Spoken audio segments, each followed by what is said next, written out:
Welcome sa Dries TV. Kung interesado ka sa ganitong news, huwag kalimutang isubscribe ang ating YouTube channel. Maraming salamat! Welcome back again sa ating YouTube channel mga kakimpaw, and sa update natin ito, ang pag-uusapan natin ay tungkol sa mga importanteng ganap kina Kim and syempre kay Paolo Avellino.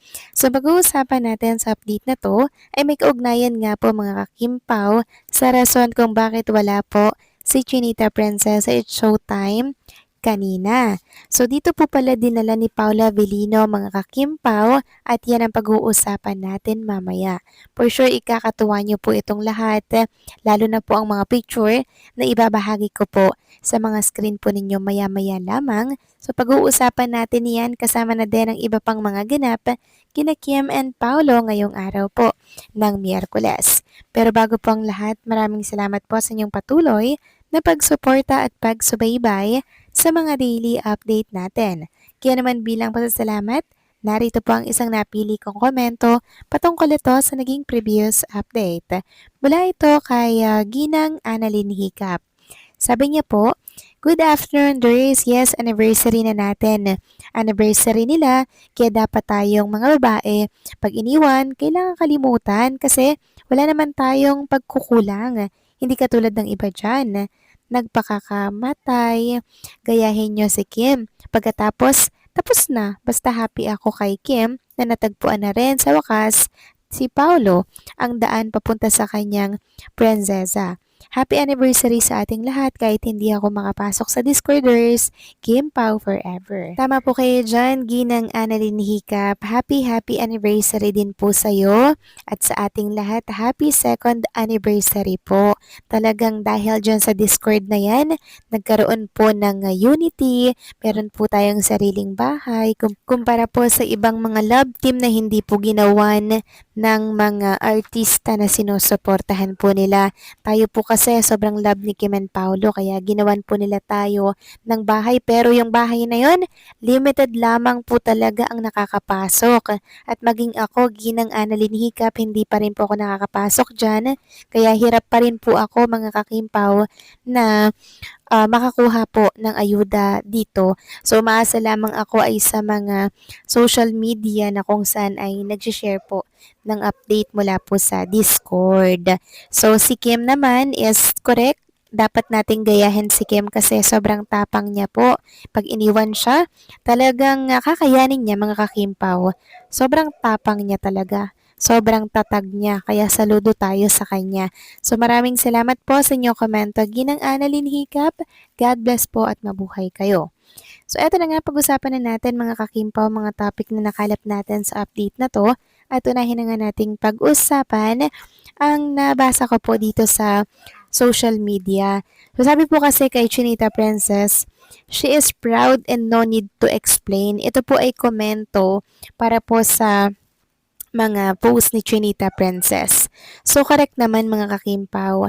She's really proud sa na-achieve po ni Chinita Princess ngayon, and very contented na po siya. Kung bagay enjoyment na lamang po ang ginagawa ngayon ni Chinita Princess na hanggat may opportunity, igagrab niya po yan. Samantalang sa mga hula na nagsasabi po na may ibang natitipuan, si Paula Avellino mga kakimpaw na negosyante, si Chinita Princess po yun. Sabi nga dito sa post, Paula be like, may secret jowa daw na negosyante. Si Kim na negosyante. Ayan po si Kim, oh. Negosyante naman talaga siya, 'di ba?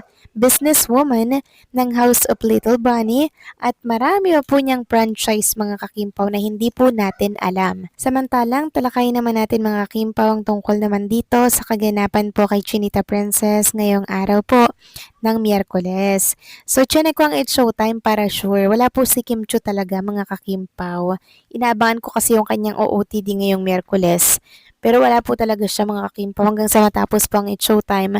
Wala talaga siya. Ngayon, dami naghahanap. Tasan po si Chinita Princess ngayong Miyerkules. So, napag-alaman po natin na meron na naman po siyang shooting para po sa kanilang movie na A Perfect Marriage, na kahit trick na trick po ang araw ngayong Miyerkules, talaga namang sige pa rin po mga kakimpaw ang shooting nila. Kasama syempre si Paula Avellino.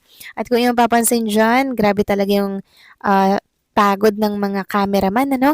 Yung mga taong nasa likod po ng camera or nasa likod po mga kakimpaw ng movie na to para po maging successful. Grabe, kudos po talaga ako sa mga taong nasa likod or behind the camera. And ito nga po yung ilang sa mga picture ni Kim and Paolo. Kuha po sa shooting to mga kakimpaw, no? Kuha po ito sa shooting na kung saan makikita nga dyan na nasa loob po sila ng car ni Paolo Avellino mga kakimpaw. And si Paolo po yung driver dito as asawa nga ni Chinita Princess sa movie po nila ni A Perfect Marriage. Ayan po mga kakimpaw, oh. Sobrang sweet nila dito na para bang mommy at daddy yung tawagan nila mga kakimpaw, no? So parang nag-road trip daw mga kakimpaw. Sabi nga dito, road trip with you, every ride is better when I'm with you. With you, even the ordinary feels special. Good talks, good vibes, great company together is our favorite place to be. Napakaganda naman nung nabasa po natin about dito sa picture ni Kim and ni Paolo. Super excited na po talaga akong mapanood ito mga kakimpaw. Sabi nga dito, grabe daw pong layag na layag talaga itong si Kim and si Paolo mga kakimpaw. Super excited tayong mapanood na po itong movie na to and hopefully ay matapos ito sa takdang panahon po na ibinigay ng Metro Manila Film Festival. Sana matapos at maihabol po nila ito. Pero syempre, hindi po sila nagmamadali.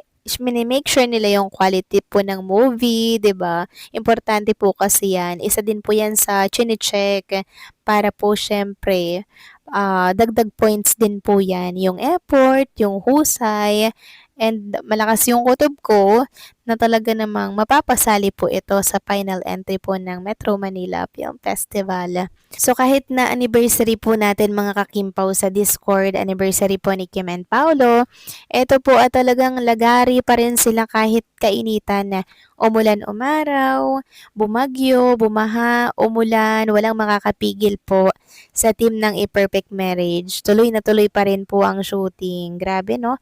Sobrang deserve talaga nilang suportahan at sobrang deserve nilang kumita po ng malaki at mag-blockbuster sa lahat ng sinihan nationwide, and hopefully ay mapalabas din po ito international mga kakimpaw kasi marami pong supporters ng Kimpaw FW sa iba't ibang panig po ng ating mundo. Kaya sana'y ma-approve ito pong ginagawang hakbang ng producer po, attorney Joji mga kakimpaw, no, na i-reveal na niya yan na yun nga, napag-uusapan na po nila yung about dito. And sana po yung magtagumpay sila na maipalabas ito international. Ngayon pa lang, congratulations Kim and Paolo. And again, happy second anniversary kay Kim and Paolo at sa inyong mga Kimpaw fans na lagi pong nakikinig sa aking mga update. Maraming salamat po. So, paano mga Kimpaw? Anong masasabi niyo dito sa nakita niyo pong picture? Please comment down below.